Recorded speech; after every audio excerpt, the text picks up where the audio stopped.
I saw you in a dark and crowded room. An elusive glance you gave in the city of light. There you were, in a moment you were gone, but your vision lingered on in the city of light.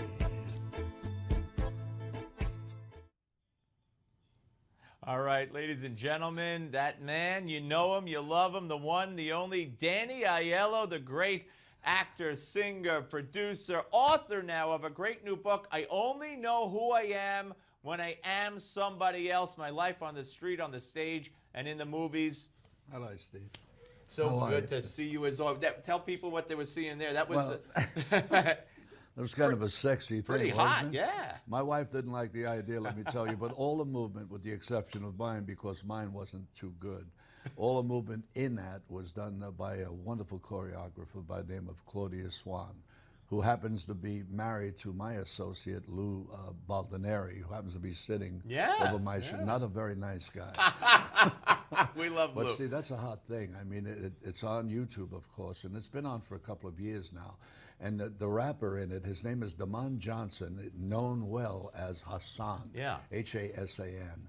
And Hassan has done 2 other songs with me, Save the Last Dance and what the hell is the other one? Mucho? Besame Mucho. Yeah. Besame Mucho has over 1 million hits on the internet, on YouTube, and also, excuse me, I think it's on the total internet, and on YouTube, there's 550,000 I've been hits. singing it all day. Truth be known, I've been singing it all day. Well, for an old son of a 140-year-old guy like myself, with a rapper, are you kidding? I detested rap all of my life, but Hassan conned me into it. Well, you have a new CD, which we're going to get to in the next segment. We'll actually play a song from that.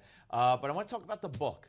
The book, Danny Aiello, as I said, My Life in the Street, on the Stage, in the Movies. I Only Know Who I Am When I Am Somebody Else. Holding up, there it is. I don't even have to hold it up. It's on the screen for everybody to see. It's out. It's available. You had a great book signing. You got a book signing tonight at Barnes & Noble here in New York City at West 82nd Street, 7 p.m. Anybody in New York or New Jersey or Connecticut, come out, see the great Danny Aiello.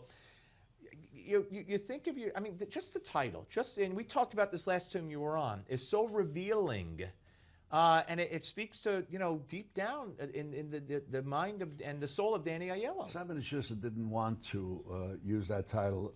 I've never written a book before, and certainly I wanted to choose the title, and I did, because I thought it wasn't a convoluted title, but it was a title that needed an explanation. I don't like a title that hits something right on the head. I like a title that seems to be intellectual, where a person looks at it and says, what the hell does that mean? Right. So they have to do something, a little searching, in order to come up with it. Fortunately, Jennifer Bergstrom, the vice president, who's been a champion for my book at Simon & Schuster, one day we had lunch. He said, Danny, you got the title.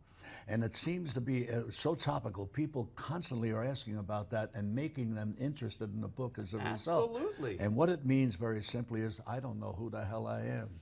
Steve, you've known me long enough. Every time you ask me who I am, I didn't know. Okay, but is that because you've played so many roles, or does this predate your days as an actor and you just don't know who you are? It predated my days as an actor, because I'd been through so much as a youth and all through my life. Until I became an actor, only when I became an actor did I begin to know not who I was, but who the characters were that I was playing. It's very simple for me to say to you, I know who I am when I'm somebody else, because that somebody else is a character. Right. Now, if a character has been written for, I know what I'm going to say before I say it.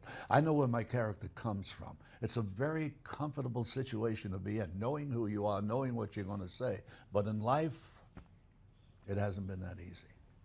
Growing up, and it's all in the book, and I don't feel the need to tell the whole story. I want people to get the book, and it's fascinating, it's riveting. You're not going to put it down. Thank you, Steve. But let me ask you this: you view yourself, even with all your brilliant, great success, as an outsider, not a Hollywood insider, so to speak. I've always been that way.